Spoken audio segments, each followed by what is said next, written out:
सावित्री, आदित्यचा पाय अजूनही बरा झालेला नाहीये. त्याला विश्रांतीची गरज आहे. पण तुला तर माहितीच आहे, आदित्य काही बसून राहणार नाही. त्यामुळे तो ऑफिसला जाणार नाही याची काळजी तू घे. हा, हो मॅडम, येते.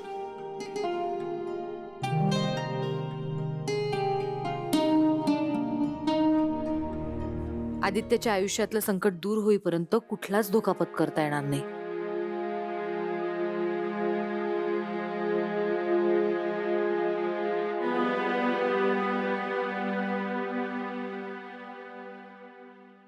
घार उडते आकाशी, चित्त तिचे पिलापाशी. आदित्यचा विचार करतेस ना? पण फक्त आदित्यचा नाही, गुरुजींनी सांगितलेल्या त्या मुलीचा पण. कोण असेल रे ती, जिचं पुण्य आपल्या आदित्यला लागतंय? पारू. हे ऐकायला विचित्र वाटेल तुला, पण बघ ना, म्हणजे ती आदित्यची कोणीच नसूनही प्रत्येक वेळी आपल्या घरासाठी जीवाची पर्वा न करता धावून आली आहे. तुझा संकेतांतर विश्वास आहे ना? मग बघ ना, माझा ऍक्सिडेंट झाला, तिथे पारू होती. तुला साप चावला, पारू हजर. आदित्याच्या सेवेसाठी पारू हजर. हे जन्मोजन्मीचे ऋणानुबंध असतात. नातं नसलं तर काय फरक पडतो ना? खरंच मी असा विचारच केला नाही रे. आणि गुरुजी म्हणाले तसं, काही गोष्टी अनाकलनीय असतात. आणि बघ ना, मारुतीचं आणि पारूचं आपल्या घराशी किती घट्ट नातं आहे. खरंय अहिल्या, मला वाटतं आदित्यसाठी आपण कुलदेवतेच्या दर्शनाला जावं. जाऊया. पण अरे, ह्या अवस्थेत आदित्य कसा येणार? त्याला राहू दे ना, आपण दोघं जाऊ. आपल्या सत्कर्माचं फळ आपल्या मुलांना नक्की मिळेल. आता कसला विचार करतेस? आदित्यला कोणाच्या भरोशावर सोडून जायचं? पारू, दुसरं कुठे आहे का? का? घरात एवढे सर्वंट्स आहेत, त्याचं काय? ठीक आहे, मी आलो. जरा मोहनशी बोलू देतो.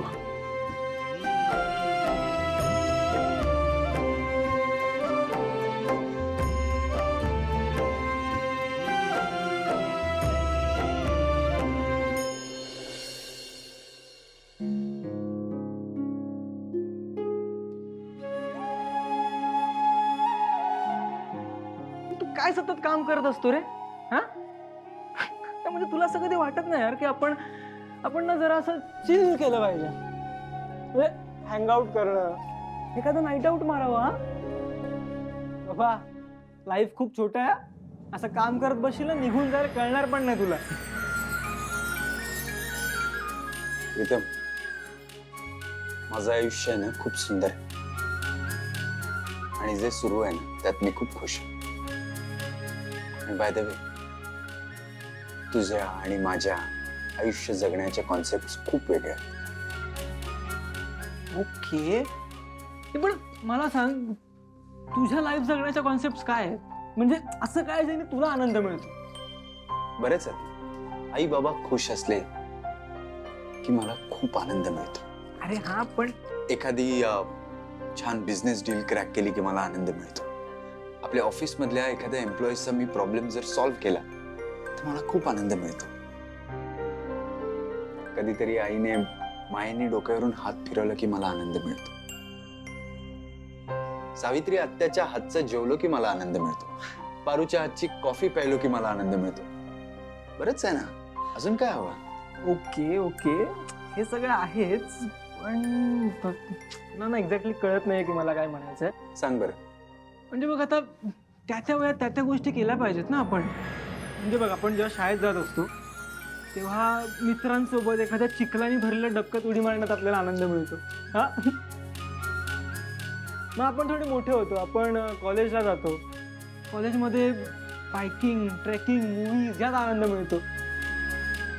आपल्या आजूबाजूला मुली असतात त्यांच्याबरोबर फ्लटिंग, क्लबिंग, पबिंग ह्याच्यात आपल्याला आनंद मिळतो हा. कित्येक मुलींबरोबर झालेलं ते प्रेम हा. Life is fun bro. बऱ्याच मुलींबरोबर झालेलं प्रेम. हा आता म्हणजे माझ्या बाबतीत तेच झालंय ना यार. प्रीतम, प्रेम इतकं हलकं साधं सुद्धा नसतं यार.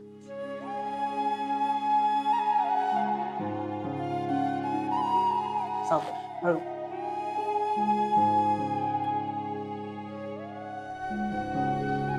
प्रेम प्रेम खूप सुंदर असतं यार. आणि आणि हे कितीही फिल्मी साऊंड होत असलं ना तरी प्रेम हे आयुष्यात एकदाच होतं. I am serious. प्रेम खूप पर्सनल असतं यार. त्याची व्हॅल्यू फक्त त्या दोन व्यक्तींनाच माहिती असते. वा, क्या बात आहे. तू तर लवकर निघाला यार. हा? हो, म्हणून तू या डोळ्यांसोबत बोलत असतोस. तर आता खरं सांग, तू प्रेमात आहे ना या डोळ्यांच्या? हा हा नाही नाही, तसं काही नाही. काय रे, ते बोल ना यार. माझ्यापासून काय लपवायचं? मी सांगणार आहे का कोणाला? काय अरे पण तसं काही नाहीये. तू काय तू आता बोलला नाही ना तर मी उपोषणाला बसेन ना. मी उपोषणाला बसणार बघ तू. उपोषणाचा अर्थ तरी माहितीये का तुला? बर बर बर ठीक आहे. ऐक, तुला असं वाटतं की तू प्रेमात नाहीयेस, राईट? ओके, मग तू डोळे बंद कर. बघ तुला डोळ्यांसमोर काय दिसतंय. नाही नाही डोळे दिसले तर मी गपचूप उठून निघून जाईन इथून. बघ तू. सिरियसली? अरे कर तर प्लीज, माझ्यासाठी.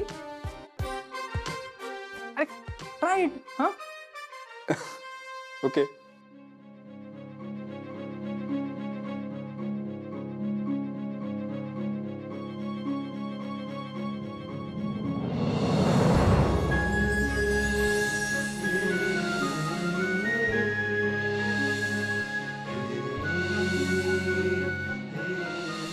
काय दिसतंय?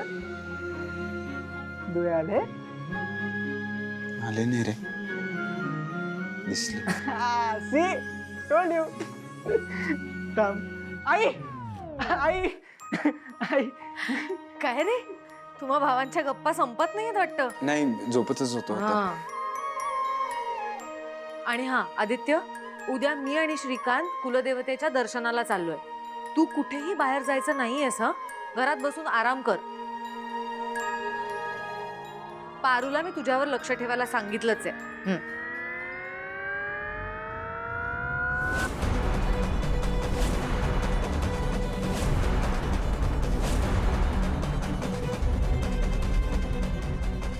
आदित्य, हे डोळे आपल्या काजळाच्या प्रोडक्ट लोगोचे डोळे आहेत ना?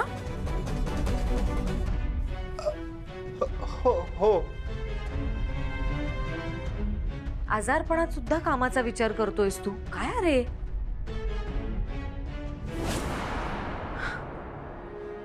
पण डोळे सुंदर आहेत.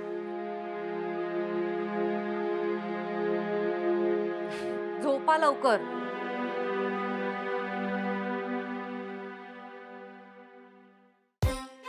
ओहो, क्या बात आहे. सुंदर डोळे, सुंदर डोळ्यांची सुंदर मुलगी. लाईफ सेट आहे बाबा तुझं. ए, जा तू झोप चुपचाप. तू पण झोप. Good night.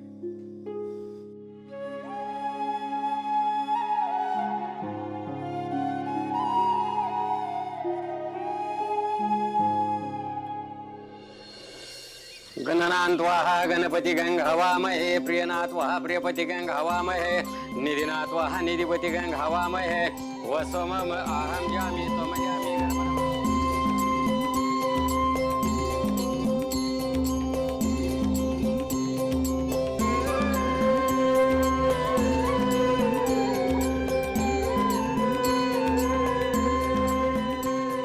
बरं झालं एकदाची या पारूच्या लग्नाची तयारी सुरू झाली. आता लवकरात लवकर ही इथून निघून जाईल. कळतंय ना?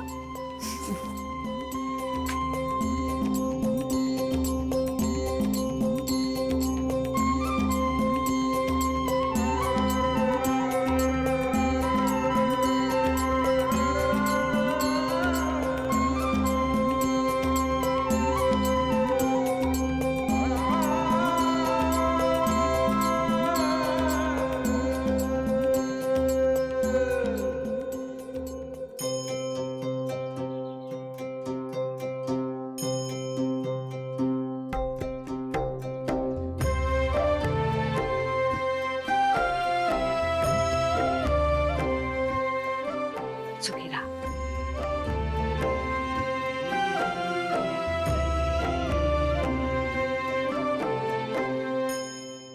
पारू, ही आपल्या घराण्याची पारंपरिक मूर्ती आहे. हिची पूजा करायचीच. ह्या गणेश पूजनामुळं तुझ्या लग्नाचं मुहूर्त झालेलं आहे.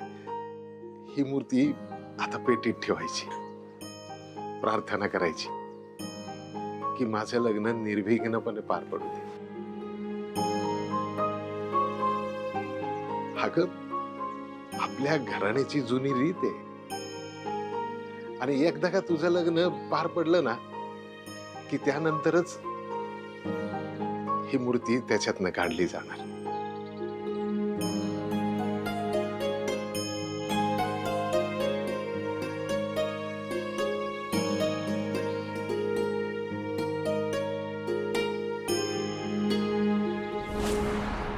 बाप्पा, तुझ्यापासनं काही लपून राहिलंय का? तुला समजा माहित आहे. आता तूच मला या धर्मसंकटातनं बाहेर काढशील.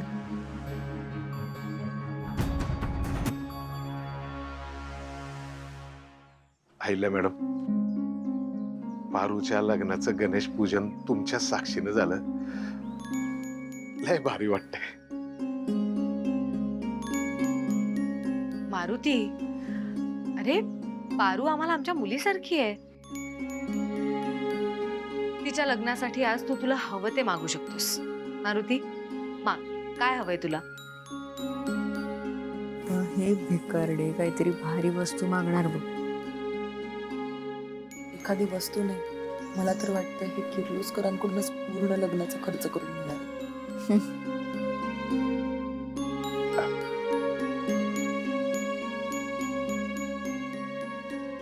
माझ्या गरीबाचं एकच मागणं आहे की पारू माझी एकुलती एक मुलगी आहे. तिची पाठवणी माझ्या दारातूनच करायची.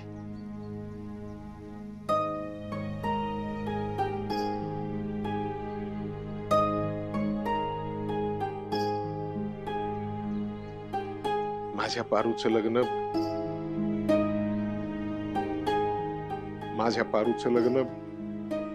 माझ्या आई पती परमानं आणि मला झेपेल तसंच करू द्यावं.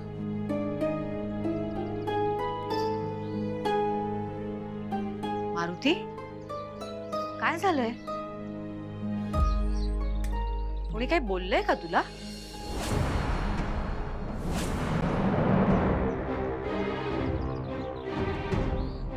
काय मारुती, मागून मागून काय मागितलंस हे? काही अडचण आहे का? हो नाही हो, तुम्ही दोघं माझ्या पाठीशी असल्यानंतर अडचण माझ्या जवळ तरी येईल का? परंतु काय आहे, पारूचं लग्न आपल्या दारातच व्हावं अशी पारूच्या आईची इच्छा होती.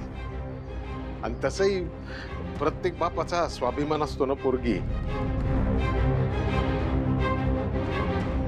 तसं माझ्या पारूचं लग्न माझ्या आई पतीप्रमाणे करू द्यावं एवढंच.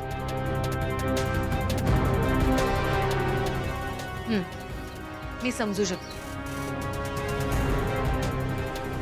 तुझ्या मुलीचं लग्न तुझ्या इच्छेप्रमाणेच होईल. पण काहीही गरज लागली, काहीही मदत लागली तर आमच्याकडे मागायला संकोच करू नकोस. वय वय वय.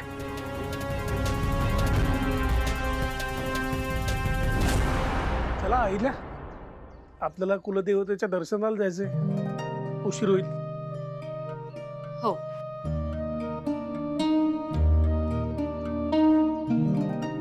पारू, मी आणि श्रीकांत कुलदेवतेच्या दर्शनाला चाललोय. आम्ही दोघं परत येईपर्यंत आदित्य तुझी जबाबदारी, त्याची काळजी घेशील ना?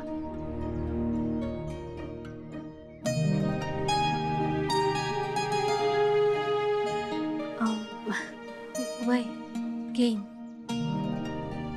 ठीक आहे. चला आदित्य बाबांना नाश्ता द्यायचा.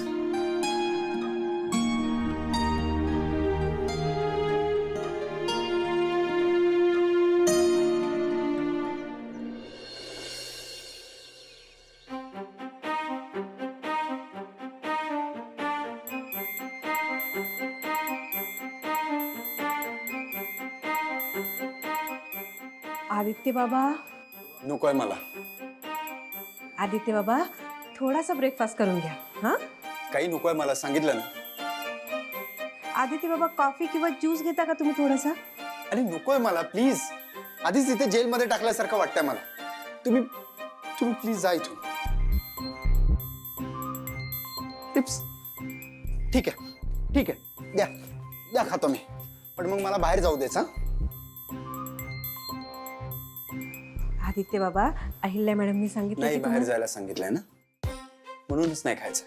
प्लीज जा तुम्ही इथून, आदित्य बाबा प्लीज. प्लीज.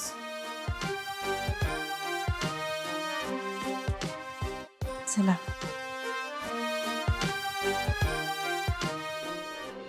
पारू, ए पारू, हा बा आले. अरे हे काय लगेच साडी बदलली. वय बा ते काम करायची आहेत ना. मी याच्याकरता आलतो की बाळा, आता तुझ्या लग्नाची तारीख जवळ येते, तेव्हा कुठेही बाहेर जायचं नाही. बा तू तू नको ना काळजी करू, मी नाही जाणार कुठं. मला काळजी नाहीच आहे, पण काय आहे, गुरुजींनी हे लिंबू दिलंय, मंत्रून दिलंय. त्यांनी सांगितलंय कायम तुझ्याजवळ ठेवायचं आणि बंगल्याच्या बाहेर अजिबात पाऊल नाही टाकायचं. कळतंय का मी तुला काय म्हणतोय ते? हे घे. हा, हे बघ, बाहेरले काम पडलेत ते मी बघून येतो. हा, हा पण ना, कशा पायी जीवाला एवढं घोर लावून घेतो. आता हे लिंबू स्वतः जवळ ठेवून कशी कामं करणार आहे मी?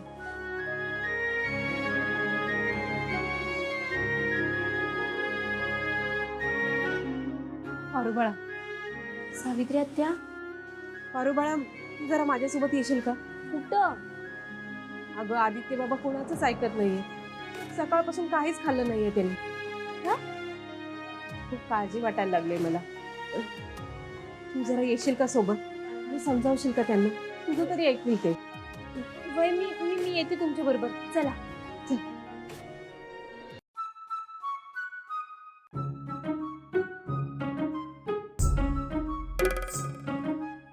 आदित्य सर, हा, काय पारू, तुला काय आता वेगळं सांगू का? मला काही नको आहे, प्लीज जा इथून. अहो पण मी काही द्यायला आलेच नाही. मग हे काय? ते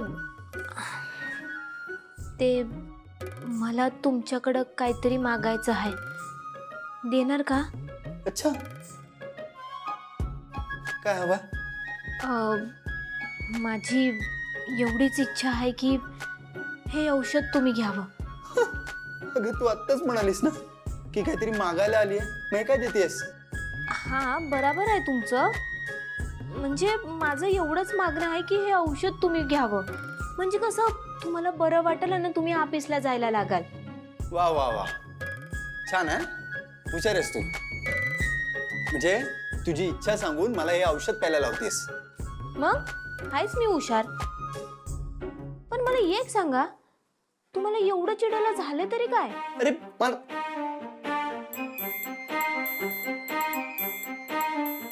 आदित्य सर, हे तर घ्या. चालता येतंय, मला दिसतंय ना.